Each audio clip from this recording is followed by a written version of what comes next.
great speech. I practiced it with coworkers and practiced it with my wife, and it was good. Everyone liked it. Then I got there the day of the event. I started talking to some of the people that were present who were going to be receiving their own rings, and I got to learn that in one case, that young man was the first person in his family to have ever actually graduated college. Right on, guy. Me too. Cool. It's good to be in good company.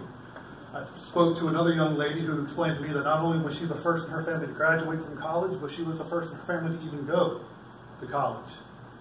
And then she introduced me to her grandparents, who were also her legal guardians because her parents were deceased.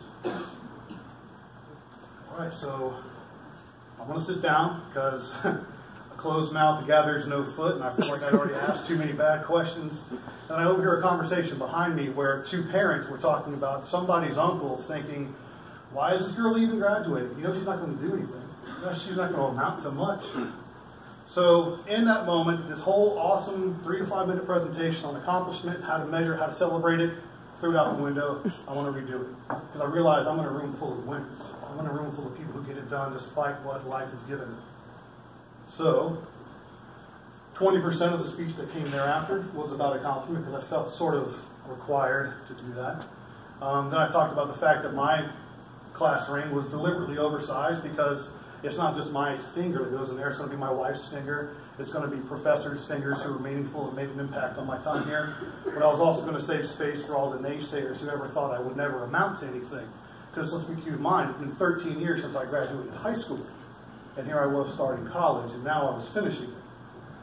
I said, so this is an amazing tradition, and it's one I'm grateful to be a part of. But I could be so bold, I would change the tradition in one way. I would wish that instead of wearing your class ring on your ring finger, you would wear it on your middle finger, so you can go back and show all those naysayers just what you did. Now I'm starting a new tradition. It's the second time I've shown my middle finger to a crowd. But on the topic of tradition, let's talk about Veterans Day.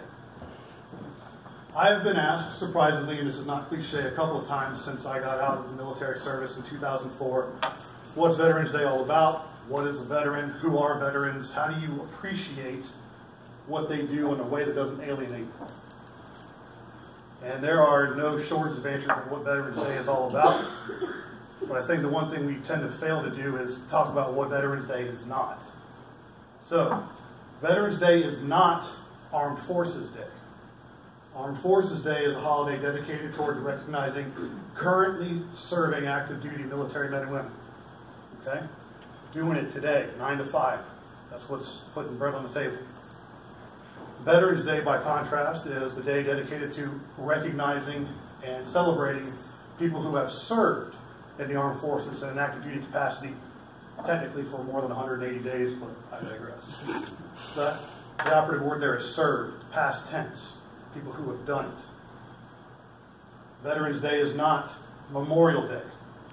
Memorial Day is a day dedicated to recognizing, celebrating those people who died in the course of their service on active duty. I put air quotes on celebrating because it's rather macabre to think I'm going to thank somebody that a family member or a loved one died in the course of their duty, right? It's kind of creepy. You get out of your own head and think about that from outside. So that's a pretty good indication of what Veterans Day is not. Right? Let's talk about what a veteran is. According to the Department of Veterans Affairs, and I'm going to paraphrase this because I don't want to drown you in U.S. government legal speak, a veteran is somebody who has at some point in time served on active duty for greater than 180 days. We'll leave it at that. It's pretty cool. It's pretty inclusive. There's a lot of people that fit that description. There is a vocal secondary group that would like to muddy that water. And they would like to specify that a veteran should not only have served on active duty for greater than 180 days, they should have also served during a time of conflict and war. All right, I can see that. Whatever. Well, there's another group that wants to muddy that water further. And they say not only do you have to serve, not only does it have to be 181 or more days, not only do you have to serve during wartime, but you actually have to have been sent to a place where war is actually going on. You have to have been deployed. All right? It's interesting. I can see where they're going.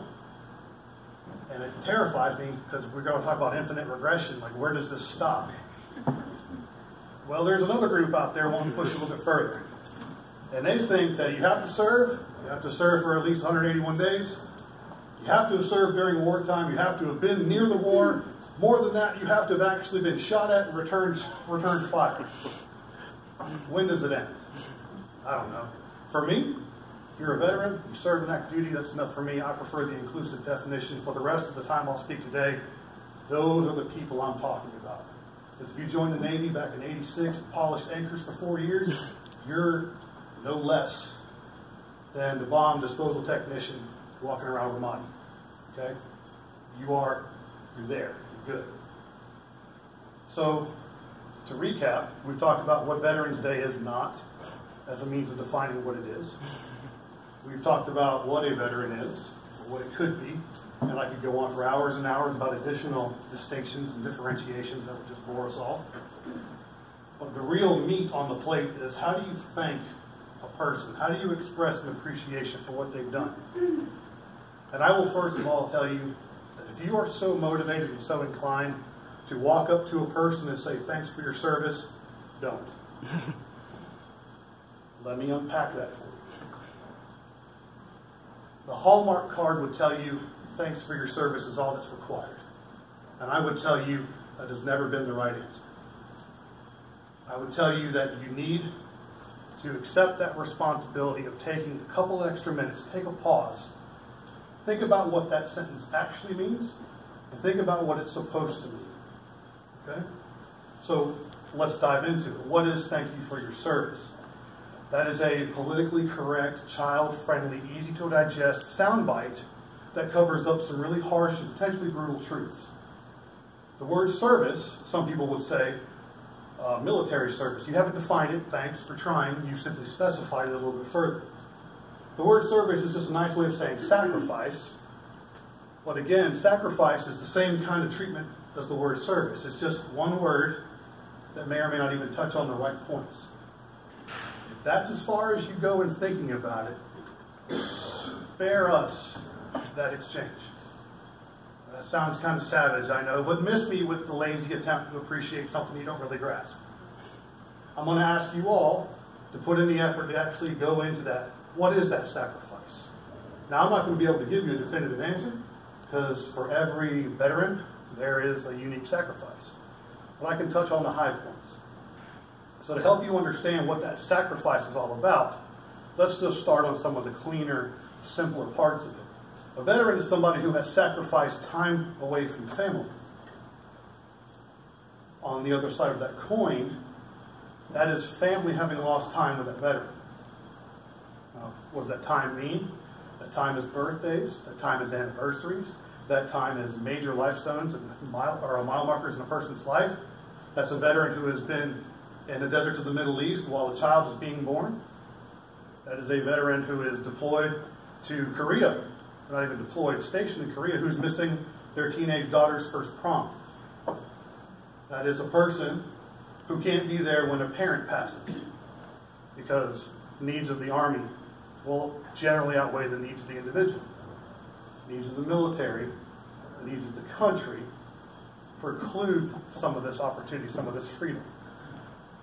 Go one step deeper. When you sign up to support and defend the Constitution against all aggressors, foreign and domestic, and bear true faith and allegiance to the same, you are also saying, I want you all to be subject to the Constitution for a period of time while I am not. I will become subject to the Uniform Code of Military Justice, where it is still legal to put me on bread and water restriction if I misbehave. Yeah, I like carbs. You can tell. I like carbs. I don't want to eat them for 30 days. That's a real sacrifice. Most of us just get reprimanded, get a bad write-up. In this particular setting, you get a crappy grade. They'll take your money. They'll take your rank. They'll take your time. They'll make you do it all again. In addition to all the other stuff you don't hear about, the non-judicial punishment that gets disseminated. So let's get a little bit deeper. What are some of the other things that a veteran could potentially sacrifice? We already talked about missing time from family. We already talked about the way they can handle punishments for misbehavior. What do they sacrifice? Well, some sacrifice limbs. Some sacrifice eyesight. Who here has heard about Pete Davidson, Saturday Night Live? making stupid bad jokes about Dan Crenshaw having lost his eye? A couple of hands, nice. Keep in mind that guy just lost Ariana Grande, so let's make sure we don't take too much what he says seriously. It's interesting because you make a bad joke, and trust me, servicemen and women will make some of the best bad jokes you've ever heard, ever been ashamed to say you've heard. It's not so much the joke that he made, it's the subject matter, right? This guy, Lieutenant Commander, United States Navy SEAL, lost an eye during combat operations. Now he's a punchline on Saturday Night Live. Maybe there's a broader topic there that I don't care about, but the fact is you picked the wrong guy to make a joke about. And I'm going to tell you the way he handled it is probably the best definition of how veterans go throughout their day. Do you. They'll still try to do you on me, you know? They sacrifice some of that because they become, sadly, they become martyrs of a cause to show how much you care about your fellow man. See, I support veterans. We're not tools, we're not ploys. They become people you want to invite around because you want to be seen in their presence. Like, hey, I mean this, I support this guy even though I don't know his name. They sacrifice a lot of individuality. They sacrifice a lot of who they are. Not even to mention the fact they sacrifice a lot of their mental health. That's a big, sensitive subject for good reason. I'm glad we're finally talking about it. I'll be even happier if we start doing something about it. So they get to sacrifice more time waiting for somebody to figure out how to do something about it. It's all right. I mean, one day we'll all be gone. You won't have to worry about it anymore, right? That's the gallows humor I'm talking about. It falls flat when the subject hits you the wrong way. I learned that from Pete Davidson. Lastly, veterans, of course, sacrifice themselves. I go through about a 30-minute boot up process every morning when I wake up, and it sounds like I'm eating Rice Krispies, with all my joints cracking and creaking and popping. I've given my knees and my ankles to the deserts of the Middle East. About 40% of my hearing is somewhere over there in the breeze. I got nerve damage in my arm from it. I got a scar on my left bicep from it. There's not a day that's going to go by I don't wake up and remember just what I did. And to say that I walked out of Iraq is to say I won the lottery, compared to how some people have left Iraq, right? So it's not a complaint for me. It's more or less a badge of honor. I'm broken, and I'm proud of it. Something else that veterans sacrifice is their ability to hold back in certain situations. Catch them off guard, they're going to let you know the truth of what they're thinking and what they're feeling. But along with that, they've also figured out that there's time and place to really be honest. Today and here, I shared a little bit of honesty with you. And I hope you all internalize that. Because if you ever are so inclined to actually express your appreciation to a veteran, or to currently serving active duty personnel, or to the family of anyone who's lost somebody in the service of the country, take a minute, take a pause, think about some of what I just said.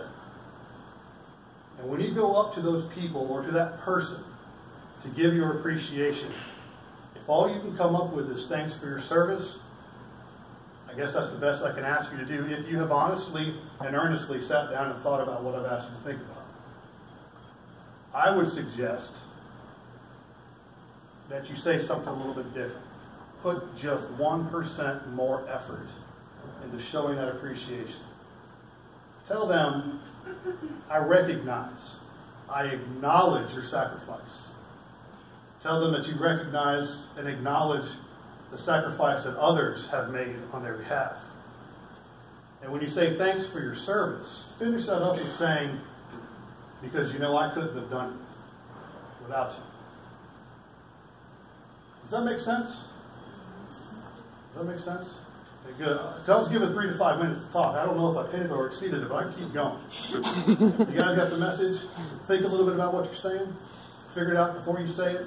Say it with meaning. I'm Calvin Callard. I graduated 2016 computational science major. Before that, I graduated from the School of Hard Knocks in Fort Benning, Georgia. Been a member of the 101st Airborne Division Air Assault based in Fort Campbell, Kentucky. I left some friends over there, and I brought back some memories and some experiences that I can't trade for money. And it's been my privilege to share some of that with you today. And hopefully show them the middle finger twice doesn't get me kicked out the third time. So before I actually walk off, summer of my 2015, I was an intern in North Carolina where I currently live and work. While there, I took it upon myself to keep my hands occupied. I like to braid paracord, I like to make those little bracelets you see. I like to make dog leashes and stuff like that. I sat down over the course of several hours, over several days, and braided a whole bunch of red, white, and blue. And then I formed it in the shape of a flag. And I will tell you, it takes a lot more time to make a flag than it does to burn it. So forgive me if I get upset when I see footprints on one. No, I don't care if you forgive me or not. Don't put footprints on my flag. I made one, and here you see it. It's a small token. It's something I made for the SSV Veterans, and it's meant something to me. And what I would like to do is, on behalf of the SSV Veterans and myself, I would like to donate this to the school with the request that you display it someplace and, I quote, people can see it and for a moment think of something other than themselves. Thank you.